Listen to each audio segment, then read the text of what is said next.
You are still not ready for this. ఒక cinema వచ్చింది. మొదట అందరూ దాని కలెక్షన్స్ గురించి మాట్లాడారు. కానీ అసలు స్టోరీ కలెక్షన్స్లో లేదు. ఎవరు మాట్లాడారు, ఎవరు మౌనంగా ఉన్నారు అక్కడుంది. ఎందుకంటే ధురంధర్ రిలీజ్ తర్వాత రూమ్ 2 భాగాలైంది. కొంతమంది క్లాప్ చేశారు, కొంతమంది అన్కంఫర్టబుల్ అయ్యారు, మరికొందరు ఒక్క మాట కూడా మాట్లాడలేదు. మొదటి సిగ్నల్ సౌత్ నుంచి వచ్చింది. విజయ్ దేవరకొండ ఆదిత్యధర్ని మ్యాడ్ జీనియస్ అన్నాడు. అది క్యాజువల్ ప్రైజ్ కాదు. హైదరాబాద్ నుంచి ఒక స్టార్ ఢిల్లీ ఫిల్మ్ మేకర్ని అలా సెలబ్రేట్ చేయడం చిన్న విషయం కాదు. అల్లు అర్జున్ ఒకే వర్డ్ వాడాడు, బ్లాస్ట్. మహేష్ బాబు ప్రిసిషన్ అన్నాడు. జూనియర్ ఎన్టీఆర్ ఫియర్లెస్ విజన్ అన్నాడు. రామ్ చరణ్ రా, గ్రిప్పింగ్, ఇంపాక్ట్ఫుల్ అన్నాడు.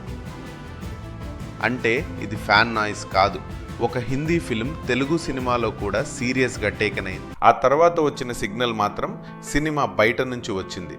డైరెక్టర్ కాదు, యాక్టర్ కాదు, విరాట్ కోహ్లీ. ఇండియన్ స్పోర్ట్లో బిగ్గెస్ట్ నేమ్. అతను ఒక ఫిల్మ్ రివ్యూ కోసం ఆగాడు. అనుష్క శర్మ కూడా వేరుగా పోస్ట్ చేసింది. ఇక్కడ పాయింట్ ప్రైజ్ కాదు, ఒక ఫిల్మ్ కన్వర్సేషన్ సినిమా సర్కిల్ దాటి బయటికి వెళ్ళింది. ఇక్కడ ఒక కాంప్లికేషన్ ఉంది. హృతిక్ రోషన్ ఫిల్మ్ని మెచ్చుకున్నాడు, కానీ పాలిటిక్స్ని క్వశ్చన్ చేశాడు. అయినా నెక్స్ట్ డే అదే ఫిల్మ్ తన మైండ్ నుంచి పోవడం లేదని చెప్పాడు. అంటే డిసగ్రిమెంట్ ఉన్న క్రాఫ్ట్ని ఇగ్నోర్ చేయలేకపోయాడు. ఇది ధురంధర్ పవర్లో ఒక పార్ట్. బాలీవుడ్ మొత్తం సైలెంట్ కాదు, మాట్లాడిన వాళ్ళ వర్డ్స్లో కూడా ఒక ప్యాటర్న్ ఉంది. అనుపమ్ ఖేర్కి ఇది ప్రైడ్లా అనిపించింది. కరణ్ జోహర్కి ఓల్డ్ హిందీ సినిమా గుర్తొచ్చింది. రణబీర్ కపూర్కి ఇది కరెంట్ ఫేవరెట్ అయింది. మధుర్ భండార్కర్కి నేషనల్ అవార్డ్ మెటీరియల్ అనిపించింది. ప్రీతి జింటా రివెంజ్ లైన్ చెప్పింది. సందీప్ రెడ్డి వంగ ఒక్క వర్డ్ అన్నాడు, అవుట్ స్టాండింగ్.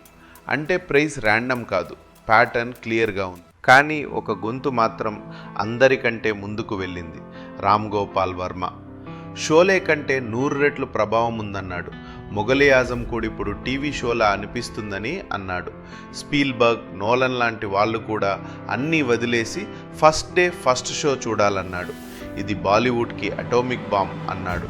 అక్కడితో ఆగలేదు. ఆదిత్య దాన్ని ప్రత్యక్షంగా కలిశాడు. నువ్వే ఇప్పుడు నా కొత్త గురువు అన్నాడు. దానికి ఆదిత్య కూడా స్పందించాడు. మీ సినిమాలు నా మనసులో ఎన్నాళ్ళుగానో మాట్లాడుతున్నాయి అన్నాడు.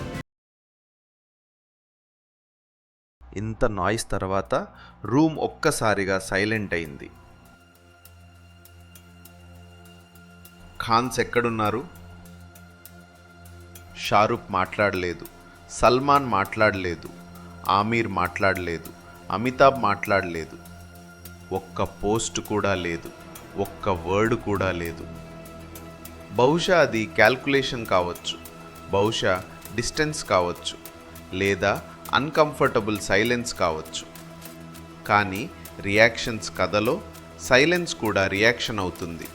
కొన్నిసార్లు ఎవరు మాట్లాడలేదు అన్నదే పెద్ద స్టేట్మెంట్. ఇక్కడ స్టోరీ కలెక్షన్స్ కాదు, సెలబ్రిటీ ప్రైజ్ కూడా కాదు. ధురంధర్ ఒక కమ్యూనిటీ మీద సినిమా కాదు, ఇది టెర్రర్ నెట్వర్క్స్ మీద సినిమా, వాటిని ప్రొటెక్ట్ చేసే సిస్టమ్ మీద సినిమా.